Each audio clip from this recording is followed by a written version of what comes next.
All right, what's going on, everybody? Welcome to another Mission Accomplished. I am Kyle Mish. This is Mission Accomplished, the show that brings combat sports and combat vets together. I will be bringing on my first guest right away. His name is John Lee Chalbeck, and he is making his BKFC debut February 5th at Knucklemania. Here he is. How you doing, sir? I'm good. How are you? Thank you for having me. Thanks for coming on. Did I pronounce your last name right? Is it Chalbeck or is it Y- Chalbeck? No, it's Chalbeck. You said it Chal. perfectly. Most people Okay. do mess it up, but it's just how it's spelled. Yep. All right, excellent. So, how are things? How's training? Training's good, man. I'm always training because I try to stay ready for a short notice call. So if you would since I live at the gym and I'm here, pretty much all day every day. Most of my day is training every single day, no matter if there's a fight coming up or not. So, but of course I've amped it up a little bit for this, and I've trained in a little bit different strategy. Make sure I do a little bit more jump roping and focusing more on sharp punches and quick punches and not so much power. And I'm looking to get in there and show what I've been doing with my whole life. Excellent. Now, I wanted to ask you about that because you've had pretty good success in regular glove boxing, traditional boxing, and also mixed martial arts. What is it that made you that drew you to the bare knuckle? Well, the thing I don't like about mixed martial arts is wrestling, so that's one thing that I try to avoid when I'm doing mixed martial arts. Bye, take care. Um, but yeah, I'm always outboxing the MMA guys. You know what I mean? So, they're pretty much only chances to, get me down on the ground and use their grappling and stuff like that for the most part, most of them. So I feel really comfortable, on the inside in this fight. I feel like since I would have a little bit more MMA experience, even though I don't really like wrestling, I got no problem fighting in the clinch. And Right. my boxing style is more of a forward Jake LaMotta type style, anyways, where I'm willing to take punches to get my punches. So it should be pretty exciting. But I do want to show, the world that I'm not just a walk forward fighter. That this is a little bit different, and you don't want to sacrifice too many punches, to your head because you can get cut. So I'm gonna look to show my head movement and all the different skills that I have in this fight. Now, in your boxing matches, what I've seen is you go to the body a lot. You've even finished some fights to the body, as well as in your MMA career, you do some damage to the body as well. Is that something that you're going to carry over into the BKFC ring? Try to work the body a little bit, or you know, Absolutely, I'm going to try to do damage with every punch, and logical and surgical damage. Not just forcing anything. My boxing style is usually a force nothing and take anything that's open. So if the head's open, I'll go for the head. If the body's open, I'll go for the body. And if there's nothing open, I'll create openings with feints and being able to switch it up and level change and stuff like that.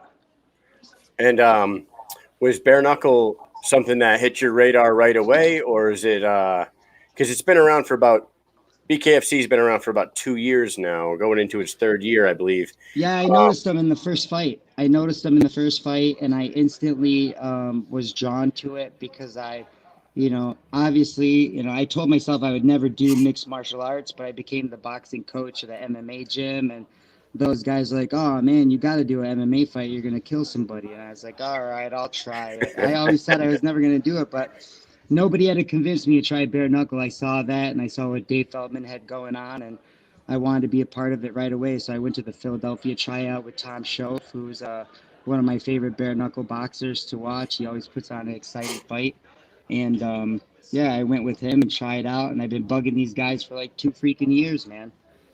wow, so you tried out 2 years ago, and just now. No, I wouldn't say maybe 2 years ago. Maybe it was a year. I'm not quite sure, but it was in Philadelphia. I'd have to look back at the dates, but it's between a year and a half and 2 years ago. Yeah, I'd say.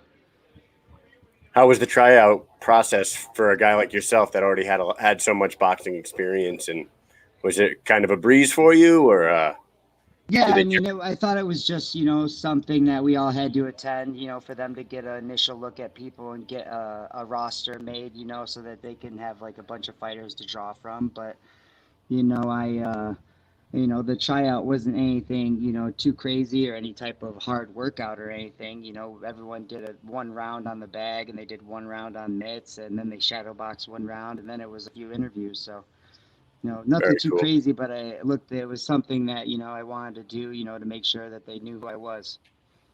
That's what I've been hearing. Every time I'm shocked that you don't have to spar or do anything.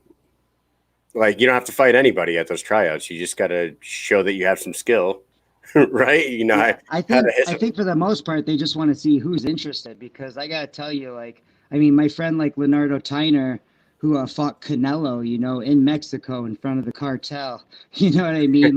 Yeah, Like I asked him if he wanted to come do a bare knuckle fight with me, and he was like, bare knuckle? Fuck no. You know what I mean? So, and that's a guy that went 10 rounds with Canelo and went to the decision. You know what I mean? So, yeah, it's not for everybody, and it doesn't seem appealing to everybody, but I'm not a regular person and I kind of live in the chaos when it comes to combat. You know what I mean? I figure, the only real question mark in this for me is if my hands hold up or not, So I'm going to try to be really, surgical with my punches and not so much forcing any power shots.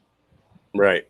Um, so you signed with the Smith brothers. How's that been going with those guys? Those guys seem to be having their hands in like every single bare knuckle fighter that's launching onto the scene right now. So how's things with that? And does your team, I guess, the Chalbeck boxing, do you guys have other guys that are ready to make the leap into bare knuckle just like yourself?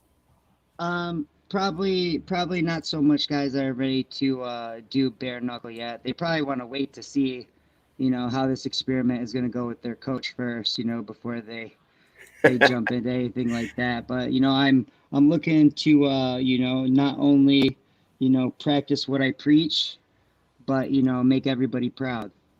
Yeah, lead by example for sure. Lead by example, right? Right. Now what I was noticing in some of your boxing matches, um, you you are a finisher for sure, but you're almost like a remorseful finisher. Like what I like about you that is unlike other people in your MMA fights, especially when you finish somebody, you didn't have to land that extra nail in the coffin shot before the referee jumped in. Yeah, I Uh, think that's the coach in me actually, because I've is hit so that many people to the body in practice, and I know when someone's done and they're usually taking a knee or setting down, and I just know that I know that body language when somebody's done, especially when it comes to a body shot, because that is my, as you would say, modus operandi. yeah, I noticed that. I was like, oh man, he doesn't want to kill these dudes, you know. But you definitely have a killer instinct in you, though. So I mean, you wouldn't be in this sport if you didn't. So that's The very way I cool. look at the way I look at is that if you're willing to make that walk in front of everybody that would only criticize you and talk shit about you and hate on you either Hmm. way, whether you win or lose, and you're putting your life on the line for the entertainment of others who would never make that walk, then you have my respect and love. And I mean, obviously when that bell rings, you might as well be the cancer that stole my dad, but when the bell's over or when the job's done, I still have love and respect for you and your ability to get in there and conquer your fears to make that walk. So, I have nothing but respect for all and every fighter that gets in there, and I may have said some things online just to get these guys' attention, you know what I mean? But that's not really who I am. And sometimes you got to play a little bit of the heel online a little bit, but Right. I don't really like playing that role. If I finish someone, I take a more of a Mike Tyson approach to it, which is walk back to the corner and get your gloves off. Right. What do you how do you feel about the current state of professional boxing as a whole? Like there's a lot of skepticism about boxing, with the biggest story that came out of boxing this year was Tyson versus Roy Jones or Jake Paul knocking out an NBA player when there's so much when there's so much there's like a plethora of amazing talent out there right now, but Right. just so people don't seem very interested. I mean, there's kid Ryan Garcia last week. He opened some people's eyes a little bit, but how do you feel Yeah. about it? I think for boxing, for the most part, it's business as usual. It's as far as the sport goes, you're not going to get a more corrupt professional sport than professional prize fighting. You know what I mean? But at the same Yeah. time, this is the way it's been done for ever since it's been around, and now you have the internet, and guys are finding a way to get famous and get noticed without actually putting work in, like Jake Paul. And even though he may have a trainer and a YouTube channel, obviously he's making a lot of other boxers mad, getting like $900,000 a fight or something like that. So but good for him. He found a way to make it profitable for him. And hey, you're always, if you're successful, you're always gonna have haters.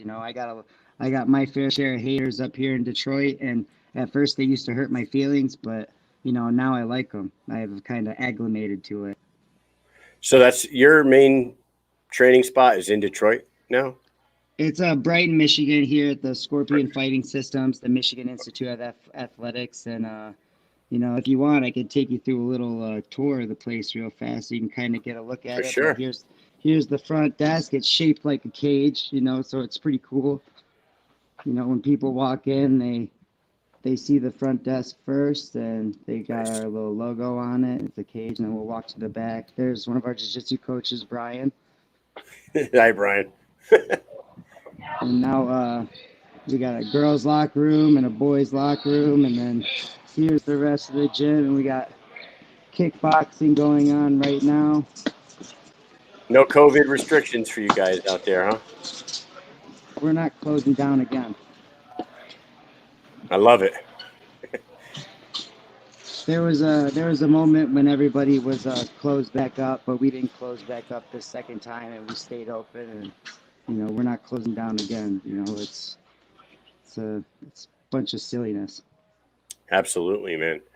Well, that's good to see. Good to see so many people putting in work right now. I know that you guys like you're Midwest, right? So I'm not the best at time zones right now. What time is it where you're at? Yeah, it's 7? 8:12. It's 8:12. Oh, we're the same thing. I'm just an idiot. You don't have to be smart to be in the Army, dude. You know what I'm saying? So how long ago did you leave Florida? I mean, you're the Key West kid, right? The Florida No, Keys. actually, I told my manager to get it right, but he still, see, brother. I told my manager to get it right, but he still hasn't changed it. It's the Florida Keys kid, not the Key West kid. But I was born in Key West. I lived in the Florida Keys till I was about third grade, and then my parents got divorced, and my mom moved with her family up here, and my dad stayed in the Florida Keys, and then I would just kind of go back and forth all the time. And then, when everyone passed away in Florida, now I don't really have, a place to go down there anymore as far as the Keys. So, one of my goals is to retire to the Florida Keys and hopefully buy that same house that I grew up in. Yeah, the only thing I could tell you that I know about the Florida Keys is that TV show Bloodline. Did you ever see that? Yes. Yeah, I did watch it. Yeah, I had to. Yeah, of course. Yeah. Did it were you familiar with all the places that they were filming in it and whatnot? Yeah, they were in Isle Morada. Supposedly the setting took place in Isle Morada, so that's a little bit north of where I lived, about 25 minutes. So yeah, it was really interesting, and I love seeing the Keys, even if it's on TV. You'll have my attention for at least 3 seasons. Yeah, it was a good show too, man. It was definitely. Yeah. I liked it. I was into it, not just for the setting, but for the story. All right, let's talk about your opponent for Knucklemania, Greg Rock Hard Bono. Greg Rockhard Boner. Oh No, I'm man, just kidding. what a Rockhard nickname! Bono. Yeah, what a And nickname! I see that he's got rock hard tattooed on his knuckles, so he probably wants to show me that at the weigh-in. Hey, like I said, I got respect for anyone that's willing to get in there to make the walk. And I treat all my opponents like they're Mike Tyson. They could knock me out with one punch. So I keep my hands up, my chin down, and I try to look as cool as possible by doing as most damage as efficiently as possible. So, nothing really changes. No matter if it's a different opponent, I always go in there and make sure that I fight logically and smart and don't let my emotions get the best of me. And I plan on picking this guy apart and trying to surgically remove his mustache from his face. Although I am a big fan of his mustache for this bare knuckle. He's my dream bare knuckle opponent with the fisticuffs, mustache, and everything. Yep, I love it. So I couldn't have asked for more of a dream come true. And Dave Feldman's a man of his word. He said I would be on the Paige Van Zandt debut, and that date changed a couple times, and I got a little bitter. But hey, I'm on the Paige Van Zandt debut and Super Bowl weekend, and it's my chance to show the world what I've been doing with my whole life. Hell yeah, man. It's not just Paige on that card that would be drawing eyes. I mean, obviously, Paige and Britain will draw a ton of eyes, but you also got UFC legend Chris Lieben on there. Um, you got Johnny Bedford. You got freaking Lorenzo Hunt. You got a bunch of well-known names in the BKFC community already. So Yeah, I mean it's a big card, but I mean we know that the whole world wants to see what's going to happen to that pretty face. You know what oh I yeah, mean? So, let's be realistic. Every card that BKFC puts on is fucking badass, but this card has a little bit of extra to it because of her question marks that people are going to want to see what happens. So yeah. yeah.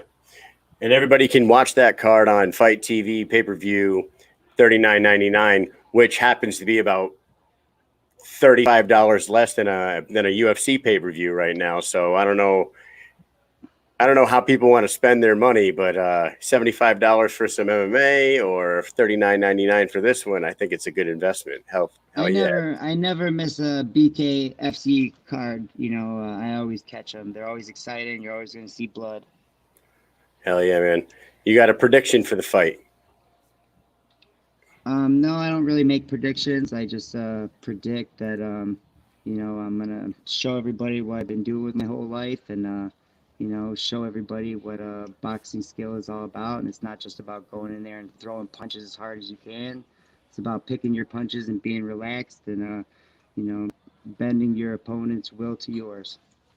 You know what I was wondering, maybe you can explain this. When you win this one, does it land on your boxing record, your MMA record, or something completely different? Because if you look up a person like yourself, if you look up somebody on like Tapology, their BKFC fights or their bare knuckle fights seem to register as mixed martial arts in their record. Do you know what that's all about, or can you clarify that? Well, I was looking on BoxRec just recently, and it said now they added a part on the BoxRec where there's an amateur boxing. So some guys have their amateur record on there, or at least the amateur record, amateur fights that they have recorded. And then I saw, like on mine, it says bare knuckle boxing, and then you click on it and it just says debut. So Oh, obviously they clicked on, it's going to be its own thing as far as BoxRec goes. When someone, and that's like pretty much the main thing that any matchmaker or person's going to use to like match a boxer or look somebody up. They're going to look on boxrec.com because you can, yeah. pretty much, it's like a tapology for boxing.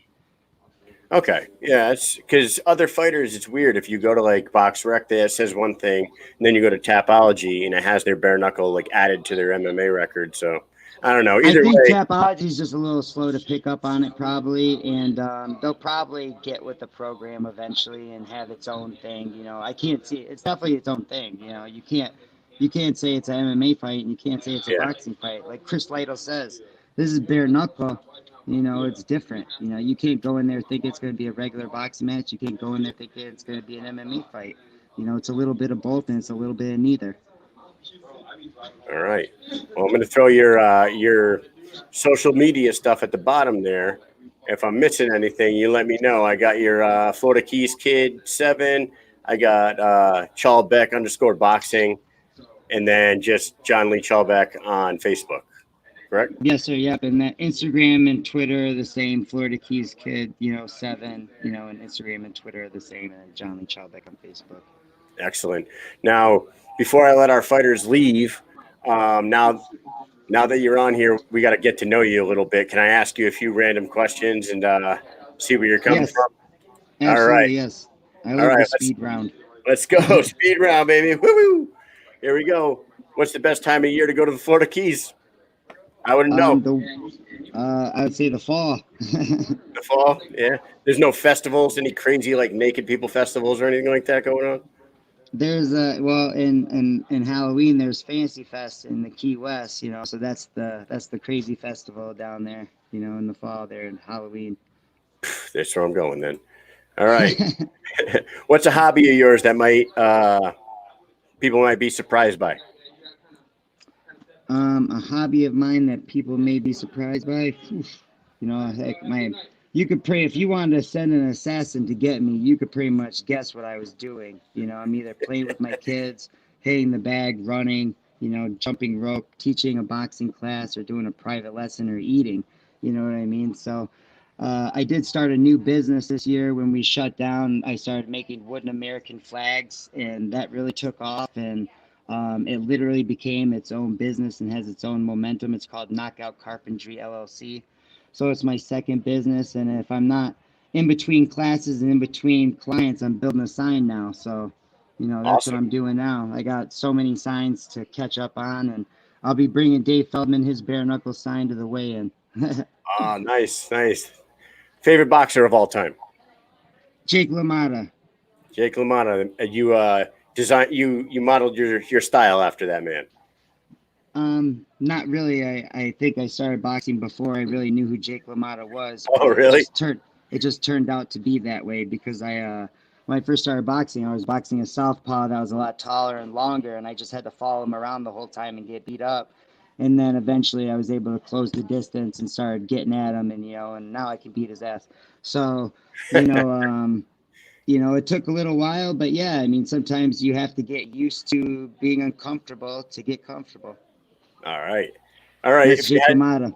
There you go. Raging Bull.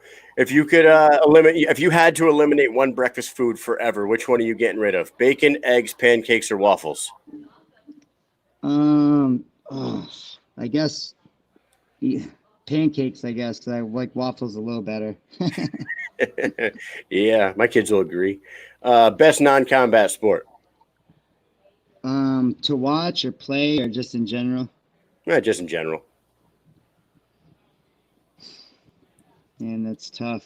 I mean, I would say it used to be football, but that's only if I'm playing fancy football.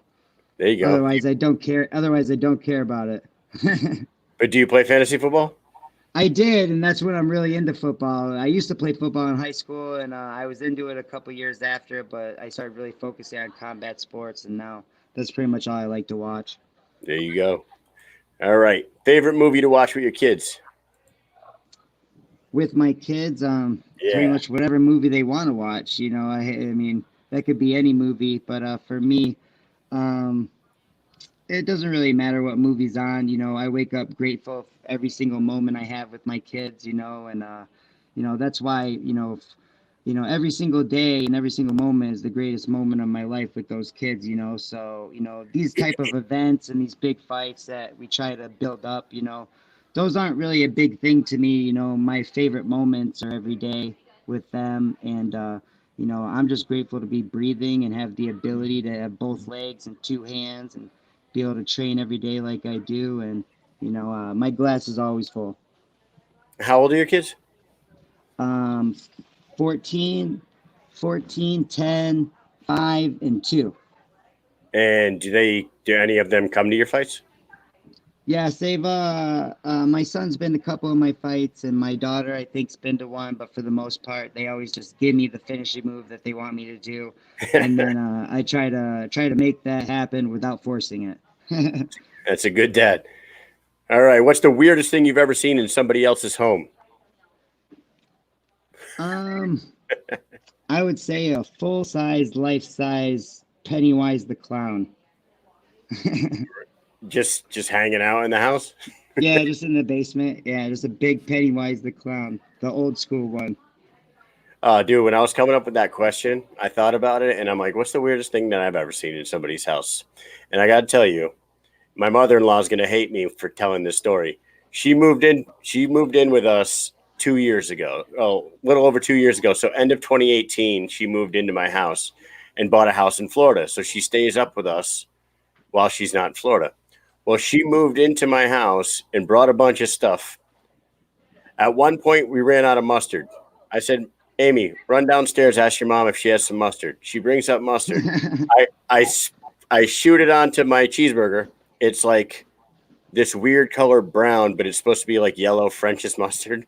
And I go, what the fuck is this? So I look at it, expiration date, June 2009, And when was this? 2018. Actually, that took place actually last year, so 2020. It was 11-year-old Yeah, mustard that this 11-year-old mustard. Yeah, yeah, I wouldn't 11 year put old that on my burger. 11-year-old mustard actually moved from one house to another and packed. Oh fuck. I mean, all right. Let's move on from the mustard. What is your biggest fear?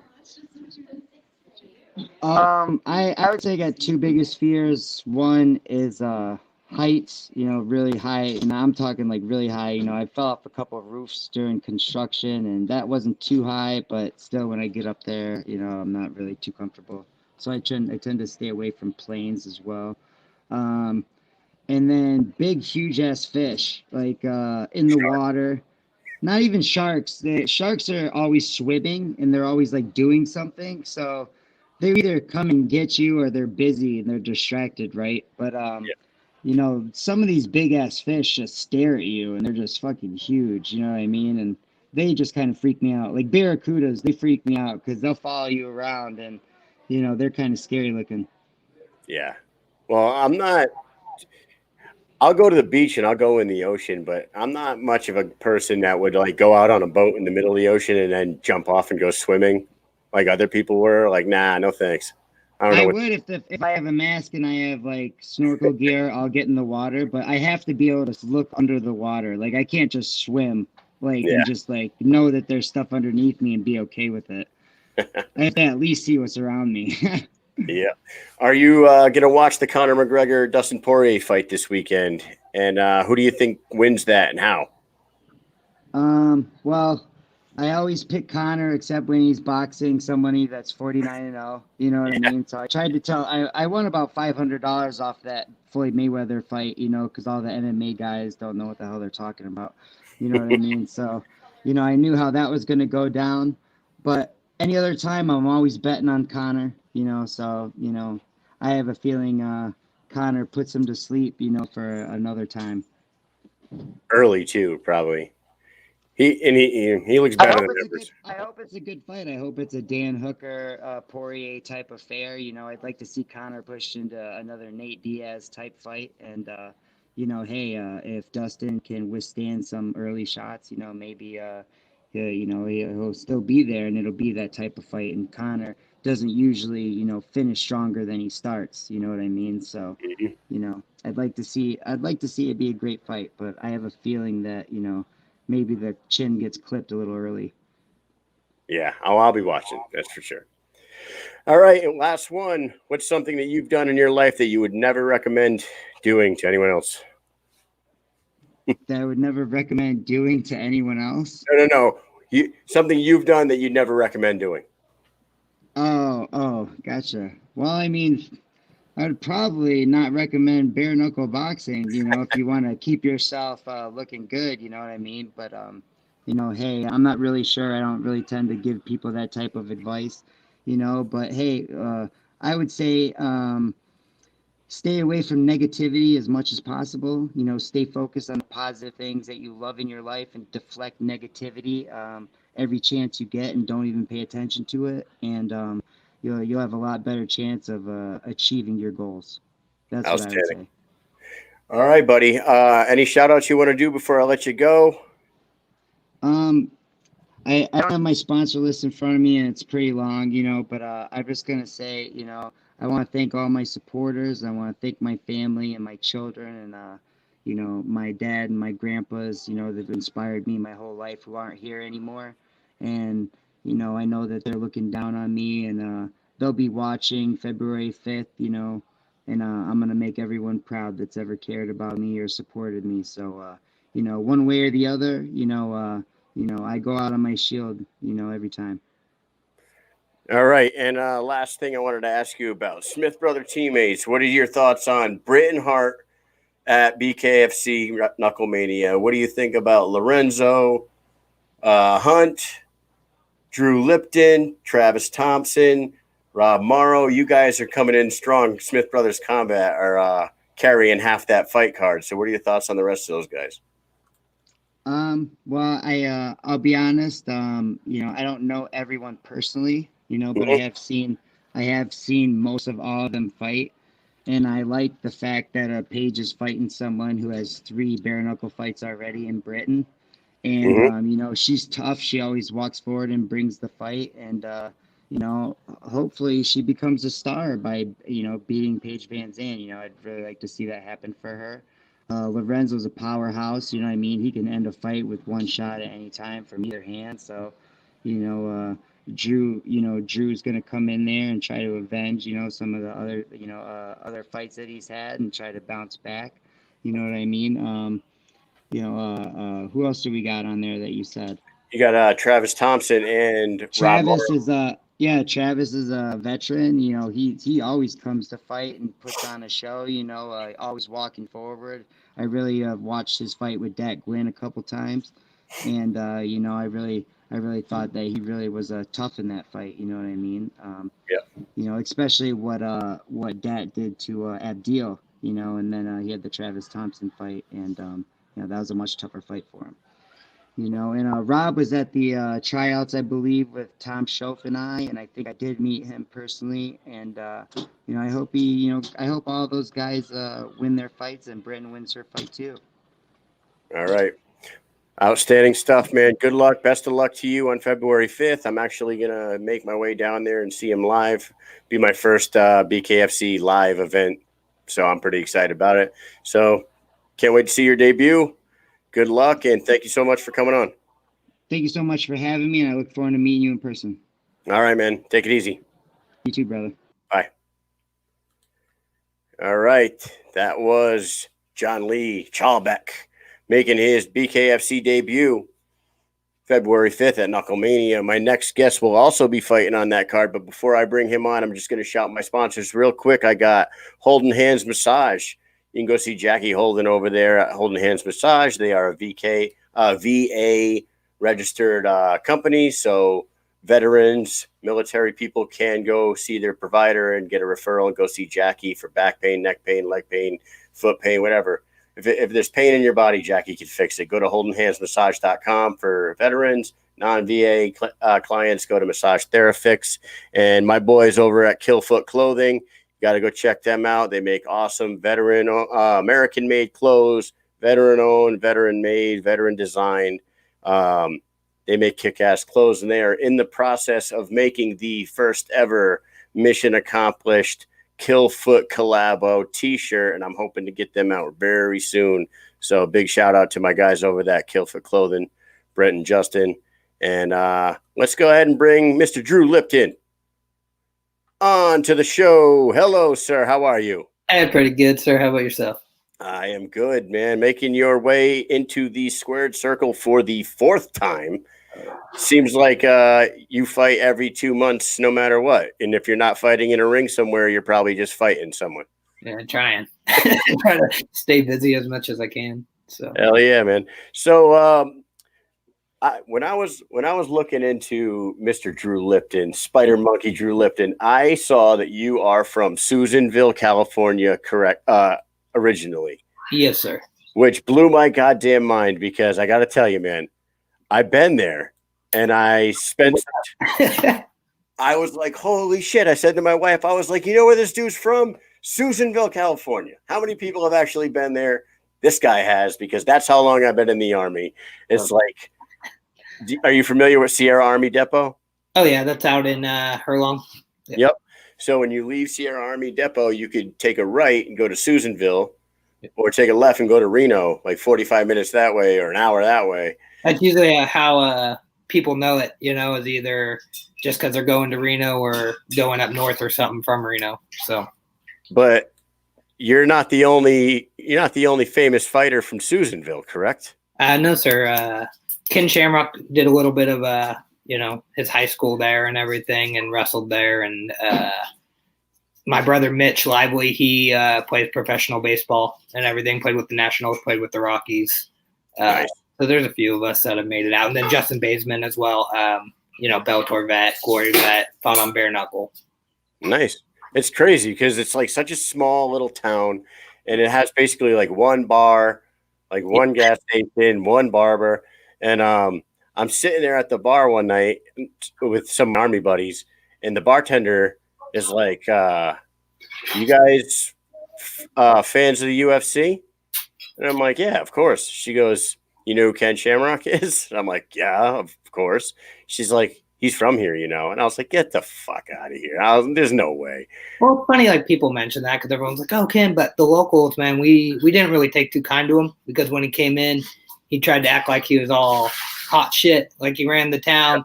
And it's like, man, you're actually from SoCal. And then he went and lived in Reno for a little bit, but he always tried to come back to Susanville. And it being a small town and a lot of farm area and just like a lot of correctional officers, man, real tight. It's like they don't care. Just respect us. We'll respect you. And he tried to like walk around like a shit didn't stink and like open his gym. And it didn't last long. And it wasn't like anything rude towards him because I've talked to him and, he's a good dude. But it's just in small towns, man, that shit don't work. Yeah. So you are stepping into the ring for the fourth time, and one of the most active fighters like around. What do you got? What do you got with your next opponent, Jeff Bailey? What do you see? How you approaching it? How do you see it ending? Give me the rundown, buddy. Yeah. So first off, this is only my second full camp that I'll get for this. My fourth fight. So when I took on Chris, I had plenty of time, and I feel like I looked pretty good going against one of the best fighters in the world. Yeah, for those who don't know, this man fought Chris Lytle, and Lytle was that his one and only BKFC fight, or did he fight after you? He fought one after me and went to decision and won. And then he had another bare knuckle fight before he fought me, but in a different organization. Right.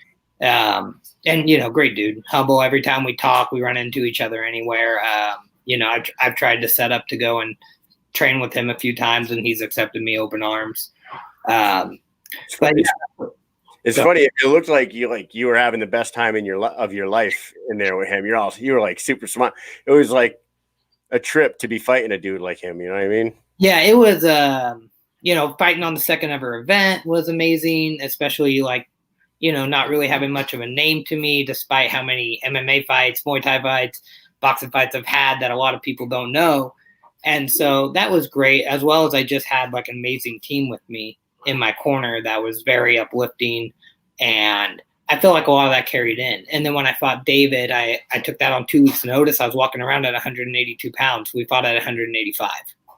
And then when I fought Harrison, it was another 2 weeks notice, but that time, man, I was like really addicted to food. I wasn't training until like I actually cut from like 200 pounds. And so it was like jam packed my freaking diet and training in 2 weeks.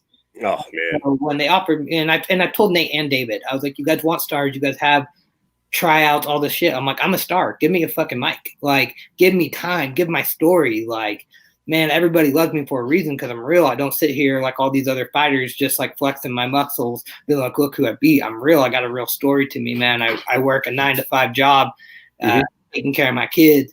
Like, like this is another job for me. But I told them, like, give me a full camp. Like, let me show you, man, because everybody I train with always tells me how strong I am, how good I am. And that's the thing I've told, reporters and everything is like the day that I can transfer my training into the ring, it's going to be a real fucking scary fight. So going into that, like what you've asked me, I have respect for Jeff Bailey, what he's done in the jiu-jitsu world, who he is as a fighter. But you call me out, you're going to get fucked, dude. Like, that's just, I lose respect in a sense to people that call me out. Because you're only going to call me out if you think you can beat me. You don't call people out if you think you can beat them. And so, yeah, you may look at my record, but it's like all these guys get real surprised when I fucking hit them. I cut open Harrison. I cut open Chris Lytle. Man, I mean, refs cut me short on David. But I'm like, obviously, if I can bust these dudes open in a short span, like, what do you think's going to happen to you? Like, obviously, I got power. So I'm going to make them respect me in the ring right away. Plans to put him out quick, first, second round.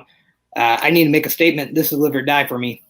This wins, he loses, he can come back. He's got a jiu-jitsu to fall back on.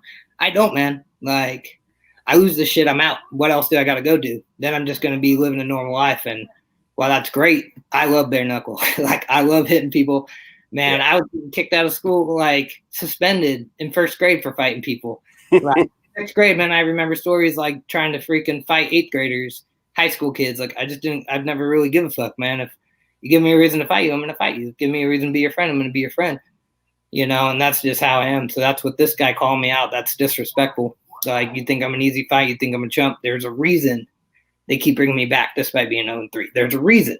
They're not just bringing me in because it looks bad for the sport if they just keep bringing back this guy that's getting knocked out. There's a reason, because they know the potential's there, and they know how good I can be, and they know how good I am. Yep. So, I mean, it's going to be – I think a lot of people are going to be shocked of see how powerful I am and the damage I do to this guy. Because I've even told Kevin Smith today, I was like, today I had my best training in my camp. And I was like, if I can just relax in those later 4 or 5 rounds, I'm either going to knock this guy out or it's just going to be a freaking masterpiece on his face. But, I mean, I really think I'm going to knock him out first, second round. Pretty good. Try to paint up the squared circle with him a little bit. Yeah, pretty much. I mean, I'll take it any way I can. You know, I really think I've been training more how I like to fight. And I don't like to back up. I like to fight dirty. I like to be in there throwing power punches. And, you know, being a wrestler, that hand speed hasn't really came that quickly, and it used to bother me. Mm-hmm. And I'm like, I need to do what Johnny Hendricks did and use that to my advantage, that I got power and not so much speed. So I've been working a lot on that of what do I like to do in training, and I need to train that a lot. And what am I good at? And I'm good at throwing power. I'm good at being fast off my feet. So, and that just comes from wrestling background.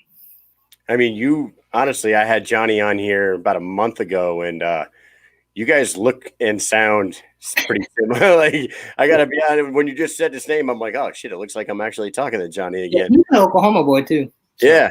So you guys got sort of the same kind of upbringing, the farm boy, farm strength. Yeah, pretty much. And, you know, wrestling background, switched over to MMA. Yeah. All that. Somebody in the comment room loved your quote, masterpiece on his face. That's you know, what is it, like paint a pretty picture? Yeah, paint a beautiful masterpiece. So the plan is to go in there, cut this dude up a little bit, and then get the microphone afterwards on the biggest event in BKFC history and let it be known. That's the deal? Yeah, like, you know, get as much exposure as I can. I know they're out here for Paige and Lieben and Johnny Bedford, and they all earn that. That's great, but you know, I'm gonna steal that shit as much as I can, man. Yeah. And are you done with MMA? Are you done with boxing? Are you done with all that? Yeah, BKFC is it? That's where I'm gonna stick at. That's where I'm gonna live or die at. If I'm done at bare knuckle, then I'm done with it all. If my career's still going on, it's through bare knuckle. These guys are amazing. They pay me on time. They take care of me. If I need anything while I'm there, you know, all that stuff. And you hear all the crap going on with the payment with what's his face, man. Like, I'm an undercard fighter, and they paid me right away. And if I had any issues, they took care of it right away. So I don't know why a main guy, as they flew from UK, would have problems, but I've never had problems with bare knuckle. They take care of me. I love those guys from the bottom people to the top. Yeah, it seems like nobody ever has anything bad to say about the organization or Dave Feldman or anybody. And it just struck me as weird when Tyler Goodjohn was saying that. But then against Tyler, I flew with him to the event, and you know, we talked and we did our freaking stupid COVID test together. And he's a great guy, but it's just when you spout shit like that, then you know, if there was stuff going on like that, I'd tell you. But they're not. They're great guys, man. They take care of everything. Well, I'm looking forward to actually coming down and actually seeing it firsthand, and maybe getting to meet some people, and then seeing the show live, because I've watched them all on the pay-per-views or on the app, but never live. And I know I hear that it's a different experience. You hear the sound is different, you know, the vibe is different. So, oh yeah. And it's just, like you said, the vibe, the people, and just the way the ring's set up, man, there's always a good view. Like for the Woden fight, I was all the way in the back and I still had a great view, you know, so. Yeah. Oh yeah, man. And plus it's Super Bowl weekend. So that's awesome. I'm wondering if I wonder if you guys are going to get like the early arrivers that are going down to Tampa to see the Super Bowl. Find out, oh shit, there's this Knuckle thing going on over here. Let's go check that out. Maybe even get a few more tickets sold. So, yeah, I think that's their plan. Is still a lot of that marketing and a lot of the fans, get them to cross over to the event, especially with it being Friday, and then the football not being able to do as much Super Bowl weekend stuff as they can. All those fans are going to need something to do, so I think they're going to come on over and check us out. Kevin Smith was in the comments here, and he has a problem with your scruffiness right now. He says he likes shaved Drew, so you need to get rid of that scruffle. I'm too baby face, man. I gotta have that beard. I gotta have that distinct I go from like sir to people looking at me real funny, like they don't know how old I am. So I like the sir when I have a beard. Yeah. Well, dude, if you see me right now, I am full time. I work full time for the military, for the Army, and I have managed to pull this off for a month now with the COVID, the COVID mask loophole is what I'm calling it. And if somebody I work for is watching this, I'm probably going to get called right after this and told me to shave. But for now, I'm riding it as long as I can. Dude, I don't blame you. I was in the Air Force from 2009 to 2014. I remember my first duty station. I had my hair like barely past the standard, but it wasn't anything. And my sergeant ripped my ass pretty hard. So ever since then, I kept everything like nice and shaved and short. But as soon as I got out of the military, I'm like, I'm going to let everything grow as much as I can. Yeah. Somebody, one of my buddies in the comments says, that's my MSG. That's what I'm talking about. This is the Master Sergeant representing right now, not shaving. And then sloppy Kyle Mish. Okay. Thanks, guys. I didn't know you were in the Air Force active duty. Yes, sir. I was active duty. My mom was Air Force. My dad was Army. My brother Nick's current Air Force, and my brother Kevin's wife just retired from the Air Force. So we got a pretty long line of military family. That's great, man. Thank you for your service. And dude, welcome to the show. This show is all about combat sports and combat vets. So you found the right place, man. I'm glad to have you on. Yeah, he says, the Killfoot Clothing guy says, one of my buddies says, Drew's a vet, got to ship him one of your shirts. So as soon as the Mission Accomplished Killfoot Clothing shirt comes out, one's coming your way, my friend. I'd appreciate that greatly. It's an honor. Yeah. Hell yeah, dude. And so I'm gonna drop your social media stuff at the bottom, but I gotta ask you, dude, where did the Spider Monkey nickname come from? Yeah, so my junior year of high school, I had a coach, weirdly enough, from Oklahoma, all the way in Steubenville, California, because he's coaching at Lassen College, where Vladimir Mechashenko coached. Anthony Johnson wrestled a year there. A few others. We were really blessed for a small mountain town to have a lot of talent come up there. So he was coaching up there, and in high school, I was just all over the place, man. Like how I wrestled was just very aggressive. Like everything had a purpose. I pushed forward. And then I had a weird stance where I was like on my knee to start in neutral position. Mm-hmm. And so he's like, man, you're like a spider monkey. You just roll, you're crazy. And so that's always just stuck with me ever since then. And I've tried changing it a few times, but everybody's just like, you're the spider monkey. That's who you are. And I'm like, well, that was when I was younger. I'm 32. I'm older in my career. And they're like, and it just fits. It's just who I am. A lot of times I'm talking to sponsors and other people. They just call me Spider Monkey. So it just works. It's a great nickname. I just had to ask you. I wrestled in high school as well. And I never got a nickname. Maybe I just wasn't good enough. That's the only time I ever got a nickname. So I think it was just a coach. So are you familiar with the show? Are you familiar with the speed round? I was watching John's and I enjoyed his. So I was trying to make sure I knew. All right. Well, then I'm going to do a speed round with you before I let you go. And we're going to get to know Drew Spider Monkey Lipton a little bit more than we already do. I'm sure you've gained a lot of fans being the veteran that you are, being the humble dude that you are, and the small mountain town boy doing his thing. Yeah, all right. So speed round with Drew Lipton. Here we go. Favorite martial arts movie of all time? Oh, man. I don't know. Off the top of my head, let's just say Rocky to be cliche. Okay. Hottest thing you've ever eaten?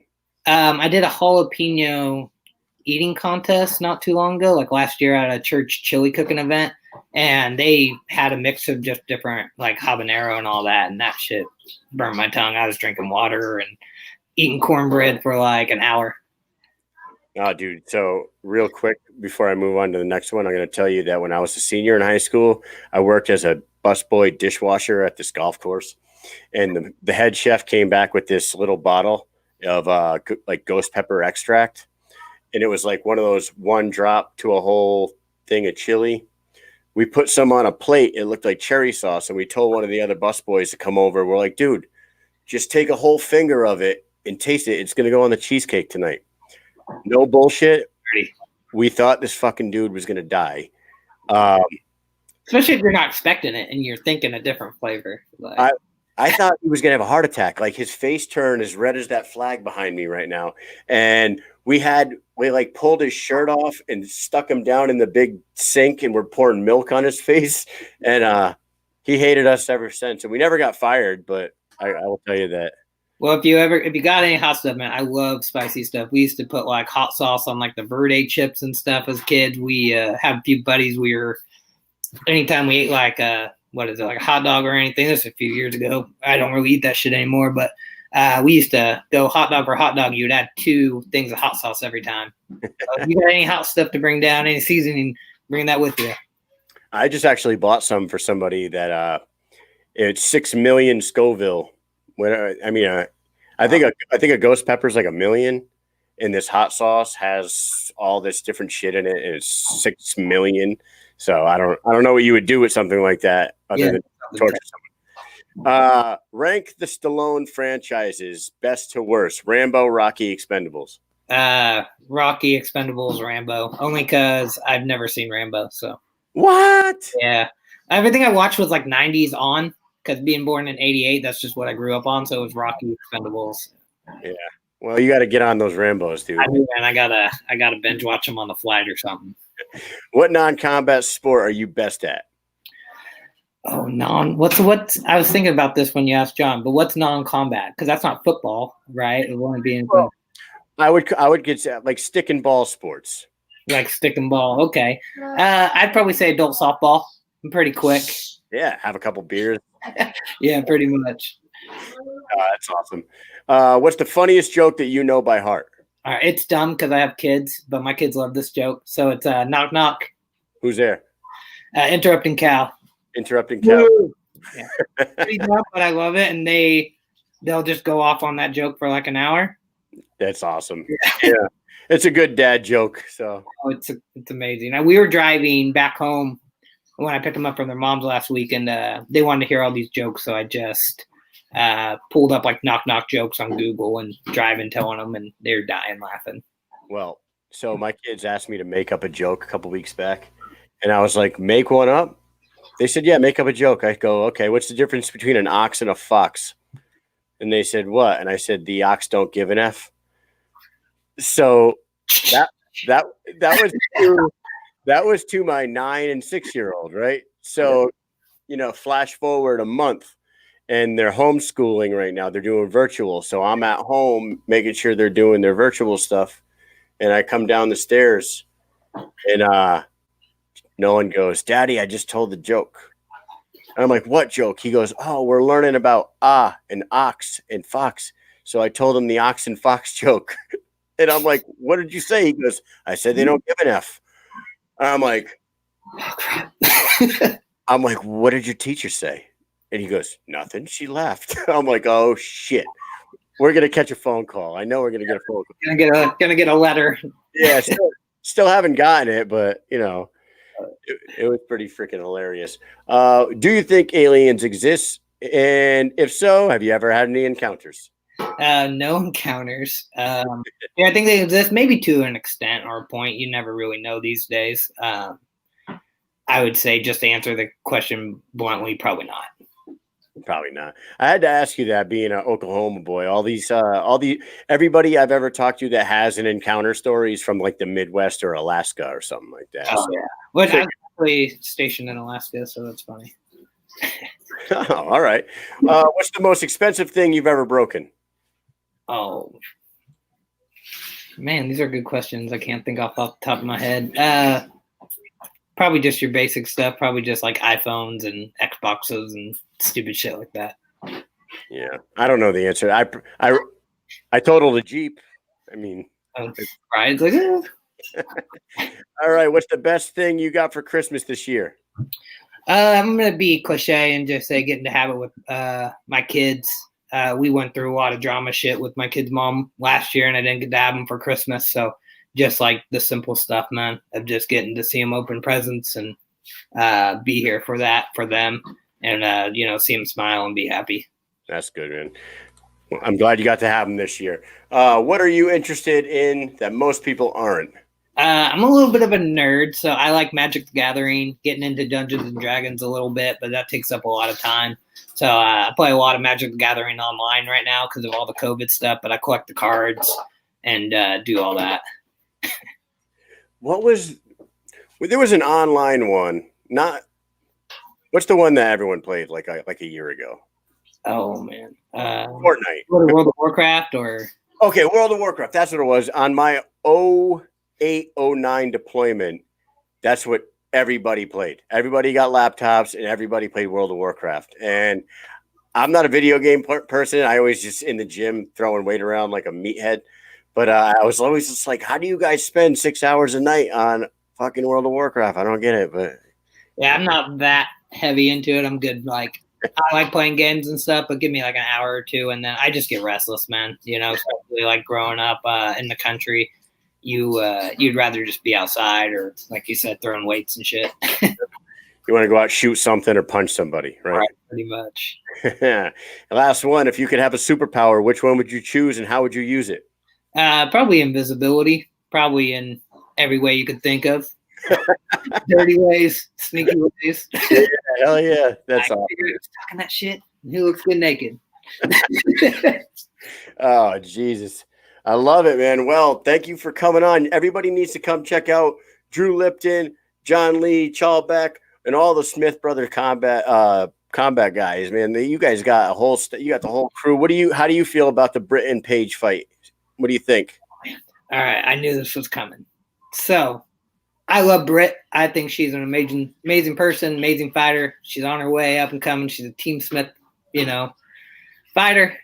That being said, I think a lot of people want to see Paige lose just because she is pretty. She's got the market. She hasn't stepped into this before. But she's a beast, man. She wouldn't be stepping into this if she didn't know what she was doing, if she didn't know what she was capable of, how good she was. She was the best team. Again, I love Britt. I don't think she's going to get finished at all. I just think Paige is going to be a little bit too experienced, and I don't know, I'll leave it at that, too experienced. I think it goes to decision, close decision. And again, I hate even saying that I'm going against Britt because how great she has gotten since her first fight with Beck. But there's a reason they're bringing in Paige. So right, and I got to tell you, like I agree with you. Britt Hart, from her first fight with Beck to her last one, that's a completely different fighter. She is matured in the ring. She's more precise with her striking. Her footwork is way better than it was in her first one. Like she's very, very developed, and it should be a really good test for Paige, and it should be a really big moneymaker for BKFC. That's for sure. I think they know Britt's a star on the rise. She's someone there for a long time. She's already fought killers. So it's a good fight for her to see how far she's come, and there's nothing to lose. And the same thing with Paige. So it's an amazing main event, and I think it'll be a really good back and forth fight that everyone's going to talk about for the whole year. Now, being a Smith Brothers guy, how do you watch the Lorenzo Hunt Rob Morrow fight? Do you just sit back and like whoever wins, or Yeah, that's who I am anyways, man. Like I'll talk to everybody. A lot of the times, people on the undercard, they don't get attention. People just look, okay, who's this dude? They want all the UFC fighters. They want to talk to them, get on their inside. Dude, I'll fucking talk to everybody. Everybody, anybody, even my opponent's teammates. I don't give a fuck, dude. I love everybody. I was a big fan of Josh Burns and obviously Mark Coleman. And right when they got there, I just went up to them, started talking to them, man. You know, didn't treat them like they were any different, like they were these famous people, all that. Like, of course, the respect's there, but just talk to everybody normal. Hey, how's it going? How was your guys' flight? And me and Josh sat back in the back room, man, for like an hour, just bullshitting, talking. Yeah. Never in my life, and that's just the way I am. And even the same thing with Harrison, man. After the fight, we were both backstage getting stitched up, and I was talking to him, I was talking to his wife, I was talking to his team.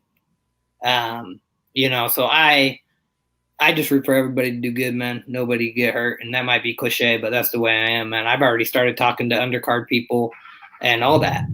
So, you know, I'm going to ask you one more. I got to ask you one more. What do you think about this? And this is not a Smith Brothers guy. This is a Brandon Lambert. Yeah, managed to. Weasel. Really, dude, you got to give the guy. You got to give him credit. And I'm really curious to see. I had him on the show, and I straight up told. I was like, dude, I scoured the internet for video of you, any kind of fight record, fight photos, training footage. You're a fucking ghost. And I can't find. I'm like, so how the hell did you end up getting signed to the BKFC? And like, what do you think about that? Yeah, you know, I had my problems with Brandon at first because he went the way that I feel like a lot of people go these ways, where it's like they just talk shit and they just, you know. But a lot of it you'll hear it at first and then they'll stop. So I'm like, kudos to Brandon, man. Like, he didn't stop for a year. You know, he's been doing this shit for like a year, 2 years, just talking shit in their ear. Going, but you know, he had it to the point I was trying to fight him, and it was the same thing. You know, the guys at BKFC were like, we can't sign him. We haven't heard of him, right? And we can't find anything on him. And same thing with Kevin and everybody else. They're like, man, we can't find him. But you know, I think it's great. You know, like you get somebody like that with personality. I've heard he's trained with Big Team on his Facebook. He looks like he trains with good people. Yeah. You know, he's good for the sport because you're going to get a lot of people that either want to see him get his ass kicked or see him kick ass. I personally think that Grant's going to knock him out in the third. I mean, I ain't afraid to say it. I think Lambert's going to put on a good fight. I think he's going to back what it is. Kid Gotti's just another level, man. That kid's on the rise and too much experience, I feel like. But that being said, nobody knows what Brandon's bringing in. So it'll be fun. It'll be fun to hear him talk. It'll be fun to see him do his thing. I think he's going to show off a lot of good skill. But I think Kid Gotti – like you said, he's got a really good coach. I mean, his head coach is King Mo, and he's been training with like killers. So, I mean, the BKFC didn't lob him a softball. No, they gave him a put up or shut up fight. I love that. It's great. So, anyways, I'm going to go ahead and let you go. I'm going to let you shout out anybody you want to shout out, sponsors or anything before I let you go. Yeah, I guess real quick, just I think Johnny Bedford's going to surprise people. I think Johnny Bedford, I'm a huge fan. We talked after one of the fights. I love the guy, man. I think he's real. I think he's a great fighter, one of the best in the world. I think he's going to go out there and knock out Dat pretty good. I don't think a lot of people see that coming. Sponsors, Bulky Nutrition, On a Roll Sushi in Mississippi, NutriFit, Tiger Life, Champions, Veteran Farms, Team Smith. They take care of us, you know, all the typical stuff. Right there. Isaac Valley Flag, I still want that fight. So after this one, whether it's freaking checkers, pillow fight, jiu-jitsu, wrestling, bare knuckle, give me something, let me hit you with something, man. I'll nice. Take it, even do some Team Monopoly or something. I don't know. Let me beat you at something, dude. He says he's not ducking me, but I think if he wanted to fight hard enough, he can get it. Yeah. But I've been calling for that for a while. But I don't like calling people out. I don't like saying that. I'm pretty real, but he's just one of those people I want to punch in the fucking face. Nice. But a lot of people got good things to say about him. A lot of people like him. I just don't. I mean, now you got to get that win and then get that microphone in your hand. The same damn thing. I know he's watching, you know. Yeah. And I don't do Twitter and anything, but with that, like with him, I did. And then just last thing I like to always plug in, being a military veteran, I dealt a lot with, mental health. I had some deployments and stuff where I felt like really, ending my life and doing that, and through, the military and getting help with them, mental health and talking and psychiatrists and all that. And a lot of people look down on that. If you need it, go get it. There's no shame in that. You need to build yourself up. You need to be your biggest fan. You need to improve your life. And even if that means going that route and getting help, there's no shame in it. I had to do it, man. I was going through divorce, lost my kids, was losing my career, and I was losing a lot of fights. So I just had a lot of shit on me. It felt like ending my life. So I talked to one of my sergeants. They got me the help. And I mean, here I am, man, a little small country boy, freaking fighting on pay-per-view. So, I mean, mental health is huge, especially in this day and age and during COVID. So, again, if you need that help, don't be ashamed. Go get it. Especially to our veterans, there's so much stuff out there. But even besides that, there's so much stuff in the States and in this country that people don't have. Take advantage of it. Go get that free help. If you need help, contact me. I'll help you any way I can. So I just always like to emphasize that, man. That's outstanding. I mean, that's something that we do on this show too. I didn't realize that you had that going on in your past, and I would have brought it up and talked about it, because what you see on the bottom of the screen there, I like to put the Veterans Crisis Hotline on there. Thank you. Yeah, because it's a real thing. We lose people every single day. I've lost friends. I got a lot of people that dealt with it, and you know what? A lot of people have gotten the help. I mean, just continue, man. I mean, like I said, yeah, not even just the veterans, everybody in America in general. Yeah, outstanding, man. Thank you so much for talking about that kind of stuff and opening up on the show. That's great. And with that said, now everybody's got to go tune in and really truly get behind Drew Lipton to get that win, get that mic, call out Isaac Valley flag, get that fight, and keep your career moving, baby. You got kids. Here, so. All right. Thank you so much for coming on, Drew. I will see you February 5th. Yeah. Hey, man, I'm going to knock this guy out quick, and so I'm going to come and do some of these video stuff with you after, have a companion thing live. At least that's the plan. I mean, win or lose, I'll do it anyways, bloodied up or not, but plan to knock this dude out. I'll come hang out with you. Maybe have a beer? I don't really drink or do any of that stuff, but, I'll have like a Pepsi with you. Okay. Sounds good. Sounds good, man. Spider Monkey with the Pepsi. All right, brother. I will see you February 5th. Good luck. I'll talk to you. Have a good night. Take it easy. Bye. All right. That was Drew Lipton. Man, what a cool guy. Veteran, Air Force veteran. Went through some tough times. I'm really happy that he spoke on that, because it's very important in all of our lives, especially military lives. We all go through some shit. We all go through some rough times, but you know what? A lot of people don't have the resilience and the wherewithal to actually reach out for some help. And, he did. He reached out for that help. He got somebody that gave a shit and cared about him and got the help that he needed to get his life back together. And now look at him, man. He's fighting on the biggest card of the fastest growing sport in the world, BKFC Knucklemania Super Bowl weekend. So, you got to love that shit. Thank you to him. Thank you to John Lee Chalbeck for coming on, making his debut that same night, February 5th. Thank you so much to Smith Brothers Combat Sports for sending their fighters my way. They're all gentlemen, they're all professionals, and they're all really good fighters. So I love what I'm doing here with them. For now, I don't have another show this week. This will be the first week in a while that I didn't do back-to-backs. I will be on next week, and next week I will have the champ herself, Christine Ferreira, on Wednesday night, followed by Sergeant Rebecca Bugnacki, a U.S. Army veteran who is starting her own fitness app, and she's a fitness guru.